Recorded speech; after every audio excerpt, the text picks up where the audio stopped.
The Canadian dollar has weakened in comparison to the US dollar. This morning, one Canadian dollar was worth only 71 cents US, which is the lowest the dollar has traded since the start of the pandemic in early 2020. In fact, only twice in the last 20 years has the dollar weakened so significantly. A weak dollar impacts the economy in a variety of ways, from the cost of goods we import to our own export opportunities south of the border and elsewhere. Joining us now to discuss the impact of a weaker dollar is Brendan Caldwell, Director at Caldwell Securities Limited. Brendan, thank you so much for joining us. Thank you, Julie. Always great to talk about the loonie. So, what are some of the factors contributing to a weaker Canadian dollar? Well, I could say it's this or that or the other, and all of them will be true, and I'll go over all of them.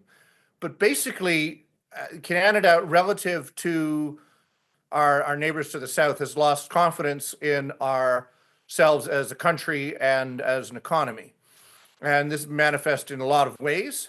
And the dollar is a measure of so many different things, but confidence in a nation and its economy is one of the primary ones. And if we've lost confidence in ourselves, how can we expect the rest of the world, who might be net buyers of our currency, to have confidence in us as well? So, I mean, some specific factors. Interest rates are the single largest determining factor. The higher interest rates, all other things being equal, the more robust your currency is likely to be.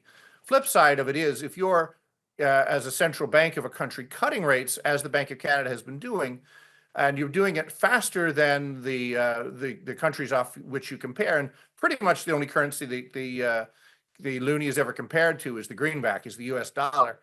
If we're cutting rates faster than the US dollar, that's going to have an impact. Now, Canada does have a saving grace in that we are a major exporter of energy, but we've been eviscerating that industry for so many years now that we are still the world's only normal petrocurrency. That is to say, currency that's propped up by the price of oil or the price of energy. After us comes Mexico, and then Venezuela, and then Nigeria. Well, Norway's probably somewhere in there. But then after that, the rabbit hole goes very deep through countries that are either dysfunctional or hate us badly. So oil props up the price of the Canadian dollar. And if you see the price of oil weakening because of a slower global economy, you're likely to see our dollar weaken as well. There, I'm done monologuing. So you've talked about oil and everything, but how does this affect the economy generally? Well, to a point, a weaker dollar can be a good thing. Many countries try and get their dollar a little weaker so they have some marginal advantage. If it's cheaper to employ people, like we have been doing in Southeast Asia for decades now, because the economy isn't as robust and employees don't cost as much and the currency is a little weaker, then okay, good. It might be at the margins helpful in getting people to outsource to your country or to import from your country. If your cost of goods produced in Canadian dollars is cheaper, then it gives you a bit of an advantage when exporting, and we're a big exporter. And if, as is the case of Canada, much of what you export is denominated in US dollars and the US dollar is stronger, that helps at the margins.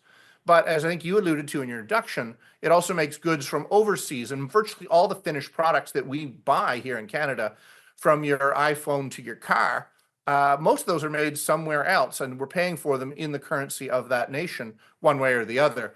So having a weak Canadian dollar does make it more difficult for the Canadian consumer. So how about the stock market? Does a weaker Canadian dollar have an impact on the stock market? Not, I would say, directly. It does help in as much as, if you're a public Canadian company and your revenues are in American dollars and yet all your expenses are Canadian dollars, that should help your bottom line, should prop up profitability. But only to a point. Anything taken to its absurdity comes back to haunt you. And a dollar that's a little bit weaker, great. But if dollar that's seen as coming down and down and down, nobody's going to want to build a plant or invest or anything if they see us, with no offense to our countries south of the Rio Grande, if we see us as the next Mexico or Central or South American country, if we do not have confidence in ourselves and our currency, then it does actually, beyond a certain point, diminish people's willingness to invest in Canada. So slightly weaker, no bad thing. A massive downward trend, not a good thing. And Trudeau the first got our Canadian dollar down into the 60s. I'm hoping by the end of his premiership, our current Trudeau Prime Minister doesn't see us with a 60-something cent Canadian dollar as well. Brendan, thank you so much for your time. Thank you, Julie.